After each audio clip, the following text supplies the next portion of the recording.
Blog Talk Radio.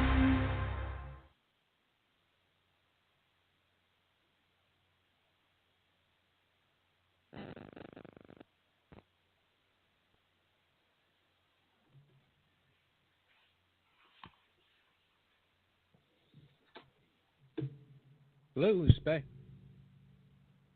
Hello.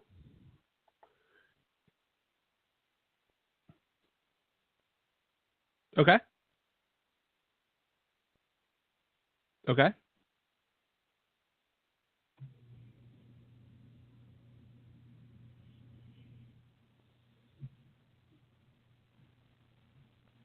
That's basically the best price. Yeah. Yeah, we took it in on the trade and we're actually already losing money on it. Yeah. We gave the guy 12.5 on a trade. I mean, we're already selling it for 12,000.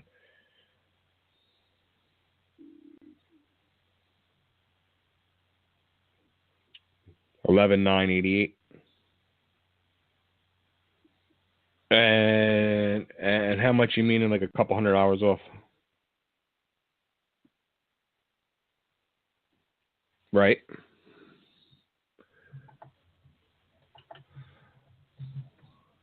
Yeah, well, that's not going to happen. That's more than a couple $100.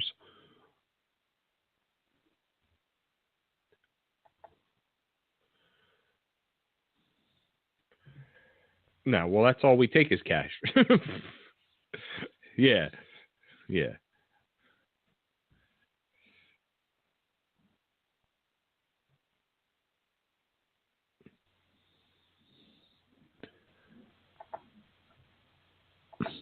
All right. Well, let me make a call to the owner. I'm actually not in the office today. Let me call the owner of the dealership and see what he says he wants to do.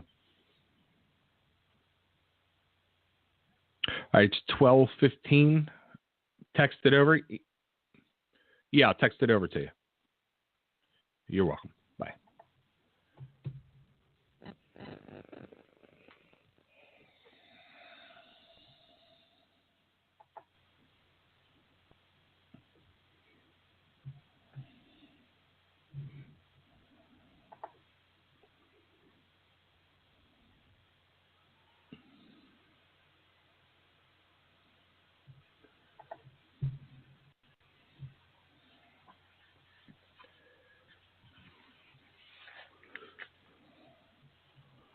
Oh, come on.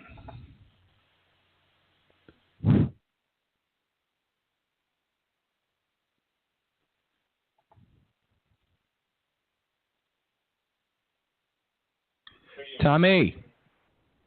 Hi, it's Christina from Palmer Entertainment. I do have Tommy here for your 12 o'clock.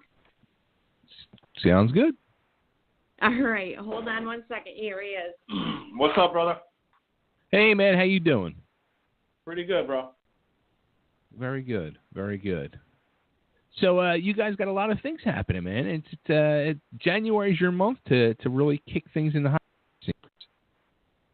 Yeah, we're hoping so.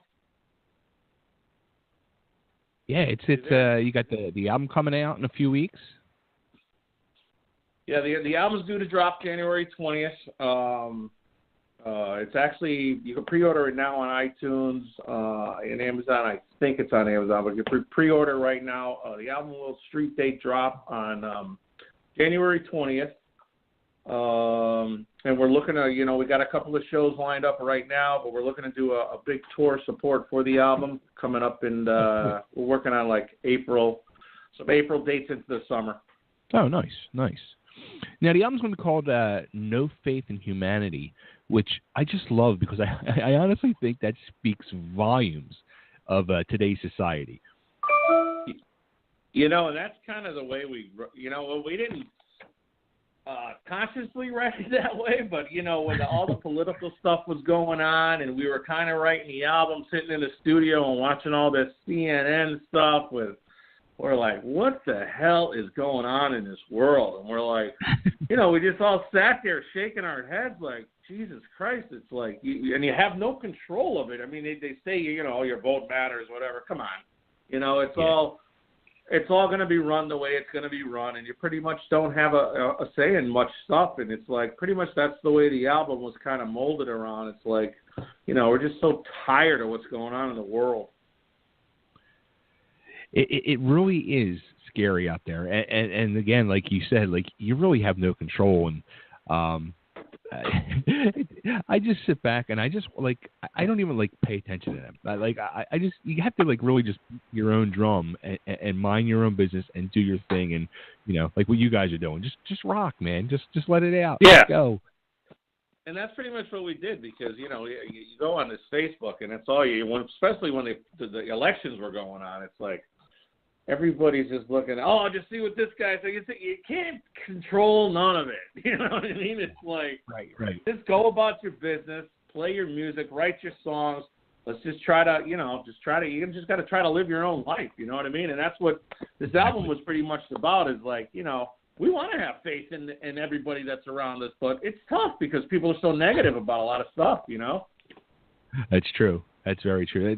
There's way more negativity going on than positiveness. Yeah, totally. So now you guys, you and Steve, who was the original drummer from Fates Warning, you guys put this whole thing together. Now the thing that really surprised me too was it's been a while. You guys started working on this in 2005, and now we're coming up on 12 years later. It seems like the last few years have really been the years you guys really have focused on it. Yeah, the story behind that is we've been chugging along at this for a while, and it was just trying to find the right chemistry with the right guys. A lot of guys that we had in the band didn't realize the hard work that was going to be put into this stuff. They just thought, right. We're not a bar band. We're not going to play bars, and if you're in 6 other bands, you're not going to work out here. And, we had a lot of problem with other members, trying to get their schedules. Like when Steve was in Fates, I was around for those days. I actually roadied for them back in the day, and those guys played 5 days a week. Right. Like religious, there was if you couldn't make it to practice, you better find another day that you can make up that practice. It was almost like going to school. You skip school, you better do your homework, and you better know another day you're coming in to fix it. So, sure. That's kind of the way we write with Enemy, and it took a toll on a lot of guys. Like, it's tough to get 5 guys in a room that have the same type of schedule, especially now we're a little bit older. It was a little bit easier back then, but, we tell these guys when they sign up for this, you better be prepared to work. And we think we got the right guys that have the same mission we have. And that's why I think we're going to just go full forward, putting out album after album now, because I think we have the right guys now. Nice. Now, also, too, it's also harder because, not only because of the age we're getting at now, but, just the way the music business is today, it's so common for multiple guys in a band to be in, like you said, 4, 5, 6 different projects. Yeah, but what it is what sucks the most is a lot of people are still, you can make money playing in cover bands, you know what I mean? Let's just be honest. You could play the bars every weekend doing a cover band, It's tough to get that, that local support or your area support for people coming out with original music like they, back in the days with Fates. And, with the social media and the YouTube stuff now, it's not so mysterious like it used to be. Like they can, every 5 minutes there's something going on out there, So it's hard to get people out to the venues for the original music because they'll just go on YouTube. Like somebody YouTubes your concert and it's like, I'm just going to sit home and watch it. You know what I mean? It's like, come on out to the shows. You know what I mean? Now, something that stood out too in the bio as I was reading it was it said early on too, when you guys were putting this together, it started as a project. Did you and Steve look at it as a project, or were you guys the whole time looking at it as this is going to be something real? Well, we planned on it being real for a while. Like I said, it was actually going to be Steve's, next project from Fates. We did plan that from back in the day when we started it. And Steve did want to go a different direction than Fates because he didn't want to be compared to Fates Warning. Like a lot of these other guys, you kind of go a different way and you want people to hear a different style of music. And that's what Steve, it took some convincing to do because, he's not used to the new style of music, but he loves it. Right. So that's kind of what we went for, It's like he goes, I don't want to sound like I did, 15 years ago, He's like, let's do something relevant, Let's get on the radio, Nice. Now, something that's really like huge and impressive that really stands out too. I mean, you guys have played shows with some of the biggest names in the business: Cooper, Heaven and Hell, Queensryche. I mean, that speaks volumes right there. Yeah, I mean, we were honored to. Hold on, sorry about that. We were honored to be asked to do those shows. That had a lot to do with Steve's background. We're not like a new band coming out. He does have he has a name out there, and people still respect it totally. I mean, the phone calls we still get about Steve are just even Steve's like, wow, that's cool. But yeah, we did have some big shows. We do have a lot of big shows coming up like that. So hopefully, that's the route we're going. We're going to be that touring band, and we finally got to the point where the album is done and we're happy with everybody, and I think we're all going to get along on the tour bus, hopefully. And we're gonna tour the summer, That's awesome. Now, something too I saw, which I think is really cool because, I mean, if I was like in your shoes, I would just be honored to have done this. And you guys were the first, I guess, local artist to perform at the new XL Center. Yes, yeah. Actually, we played to they asked us to open up for. It was actually the third year we've done it now. They actually picked us as the house band of the night. It was pretty funny. We're like, oh, really? You want us to do what? So we would pretty much open the ceremony for the XL Center to 10,000 people, which we thought was pretty cool, and all the season ticket holders were like, they were just, they liked their Metallica, their rock, their this, and they were like, and the skaters are all metal guys, you know what I mean? Guys out of Finland, they're like, yeah, play some metal, you know what I mean? So the hockey players loved coming out to it, so it was just a perfect fit, and, they ask us back every year, so it is very cool that they do that. Now, it's funny because I to show you how many years ago, Christ, it was probably almost 20 years ago, I actually went up to Hartford to see a Flyer. I'm down here in Philly to see a Flyers Hartford Whalers game. And the thing that I always tell people, like, whenever we talk about hockey or whatever, I always tell the story. I'm like, yeah, I went up to Hartford and I saw the Whalers play the Flyers. And I'll never forget, it was in a mall. I remember it's like you walk through the food court of a mall into the hockey arena. I was just blown away. It was just such a weird thing. Yeah, it is. Yeah, they actually renovate. I can't even talk about they renovated it, and it's kind of the same atmosphere, but it's just everything inside is brand new. The place is amazing. Oh, so that is the XL Center now? Yeah, that's the XL Center. Yep. That's awesome. That is awesome. That's good. It used to be the Hartford Civic Center, and then they redid it. But yeah, those guys are great to us. They did a big thing. Here's the funny thing about it too: we were asked to come back and do a playoff game for them because the players were like, every time Enemy Remains plays, we win. We need them here every show.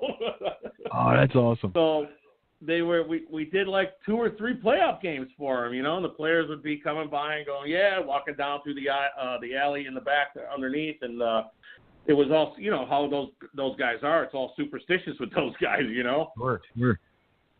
So it's pretty cool, yeah. So we're pretty good connected with them, and they do anything for us. We do anything for them. That's awesome. Now, something else you're involved in too. You're like me. You're involved in a digital radio station. You're part of Metal Fortress Radio. Correct. Yep. Yeah, we got that going a couple years back. We lost our major rock station around here, and actually there was nobody playing the new rock, the new metal, nothing. It's all one classic rock, and then you had another channel that was alternative. But between the whole New England area, there's like even out in Boston, they went classic rock too.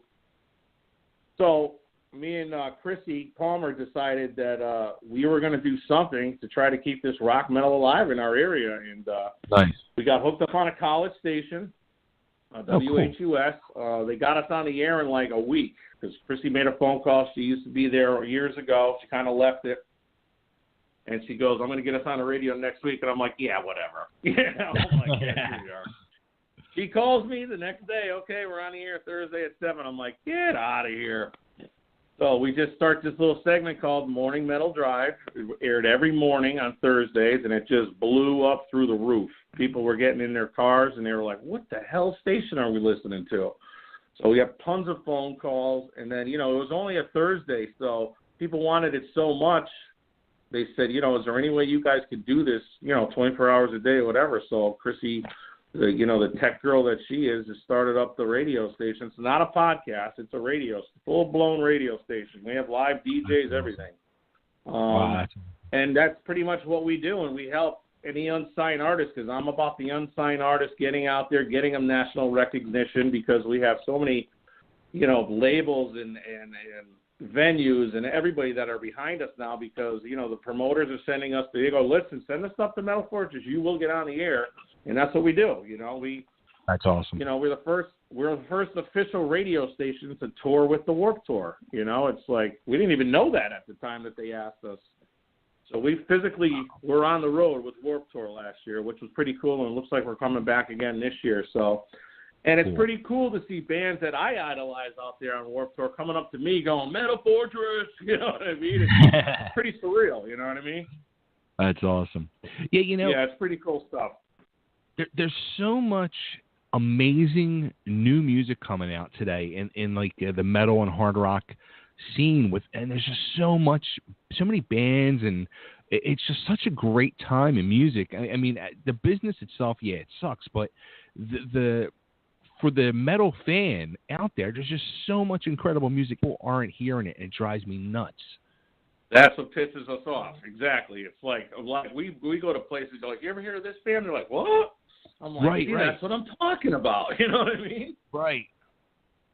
Yeah, that's why, not for nothing, but a lot of people are starting their own little stations or podcasts, and they're trying to help out, which is awesome, Whatever we can do to keep this alive as a unit, all of us, to do it. I mean, that's what it's about. And, the bands notice this shit, and they know they're not going to be on that FM running through Connecticut. And the reason now we get bands to stop because they used to drive from Boston to New York. Bye-bye, Connecticut. We're not starting. There's no promotion in Connecticut. There's nobody supporting us in Connecticut.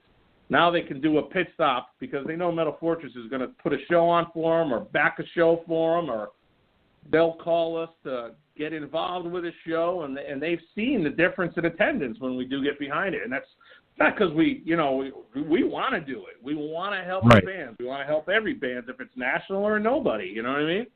Right. That's awesome. Cool. So, all right. So now coming up, you guys got, before the album comes out, you got January 13th. You guys are playing Toad's Place up there. We are playing Toad's Place. We're doing a 2-day festival with a good friend of ours in Dead by Wednesday, Opus. Bunch of killer bands on there. A lot of my buddies are playing at the show, and it's a pretty big deal every year. Nice. Then we have, what's after that? Then we have, I think, Non-Point, February 8th. Those guys are real cool to us, too. Every time they come around, they kind of reach out to us and kind of, hey, we're coming around in February, just a heads up, So nice. We're trying to be, we're trying to, like Steve, he's been in that underground scene, and he's a legend in that underground scene, but Fates never made it to that mainstream radio, and that was kind of the goal between me and him, because I've been around the whole days with Fates. I toured with them. I was there from day one. And they were huge, don't get me wrong, but they never got to that commercial side. And not saying we're commercial, we're still heavy with progressive riffs, but we're trying to find new ways to create new fans for the band, you know what I mean? Right. Very cool. And then let's be honest, a lot of the old Fates fans might not like the new stuff because geez, it doesn't sound nothing like Fates. That's our purpose. We don't want to sound like Fates, Right, it's something different. It's totally different. Yeah, exactly. But you get those old dogs that are like, forget it. Yeah. They sold out. You know what I mean? Right. Yeah. Cool. So, any possible plans to be coming down here to Philly at all? We plan on coming all the way down from Florida back up east to Connecticut, and then we're going to shoot west. So if you know any good venues out there, we're starting to book now. So we will come wherever we are wanted. Sweet, very cool. Yeah, actually, that is my thing for 2017. Now I'm starting to branch out into doing some shows. So we might have to talk. Yeah, that's important, because that's what we do for, a lot of bands will just set us up. Oh, you guys, I know you're a radio station, but we absolutely can help you get a show out here. Of course, you know what I mean? Absolutely. So that's what's cool about what we do too. The bands come in, it'll be like, hey, I'm coming through tour in February. Can you guys grab me a venue? Yeah, we can, and that's what we hope and everybody's starting to do now, because like you said, man, there's nobody supporting this new rock, new metal anywhere. It's like we all got to stick together with this stuff, because it's all classic rock, man, everywhere you go. It really is. It's unbelievable. And like you said, the talent out there is ridiculous. All these new bands are just mind-blowing, man. I was on Warped Tour last year. I'm like, I didn't know 60 out of the 80 bands, dude. I'm like, who are these kids? You know what I mean? They're just nasty. They're nasty. Yeah. That's awesome. Cool. Now, where can everybody get the album when it comes out? Where can everybody find you guys and follow you, like you, love you? Yeah, they can follow us on Enemy Remains, Facebook /Enemy Remains. We do have a website. It'll be available on our website, enemyremains.band. It's going to be on iTunes. It's going to be on Amazon, all that stuff. I think you'll be able to pick it up locally in Best Buy. Cool. All kinds of places. Nice. Very cool. Yeah, you can go to enemyremains.band, and that'll direct you wherever. If you want a physical copy, because I know a lot of people like the physicals. We did some download cards a while back, and people just kind of put them in their ashtray. Or it's like, right. What is that for? People want a CD, you know what I mean? Yeah, as a matter of fact, I went this past Friday night. One of the bands we've had on, they came down from Boston, and they were playing. And he's like, "Did I give you a download card?" I'm like, I just looked at him, I'm like, really, dude? Like, yeah, dude, I'm the same way. Really? Yeah. Like, I'm going to lose that shit as soon as we leave. You know? I don't want something I have to put... Here's my download card, and you go in there, you got to punch the code, I'm like, just give me a disc, man. I can throw in a CD player. You know what I mean? I don't want something I have to put in my wallet. I want something I can put in my car stereo or something. Well, I tell bands that all the time when they come up and introduce themselves to Metal Fortress Radio. I'm like, let me tell you something, dude. This is not the way to get your shit on the radio. I'm just going to be honest with you. I says, come to me with a disc, you know? I'm not going to go to your thing, and download this code and then, turn around 3 times, backwards 6. I'm not doing it. You know what I mean? Right. I had one a few years ago. He released a single, and it was only on USB. Like, he gave out my USB. God. Yeah, I'm like, what are you doing? Yeah, exactly, bro. What are you doing? So, all right, cool. It was great talking to you, Tommy. And yeah, man, we're behind you and the band, and yeah, let's get you down here. Hey, man, we appreciate any support. And like I said, you want to get us out Philly, just hit us up, and we'll set something up. Cool. Sounds like a plan. All right, brother. All right, man. Take care, and great talking to you. Good talking to you. Okay, you too. All right. Bye-bye. Bye.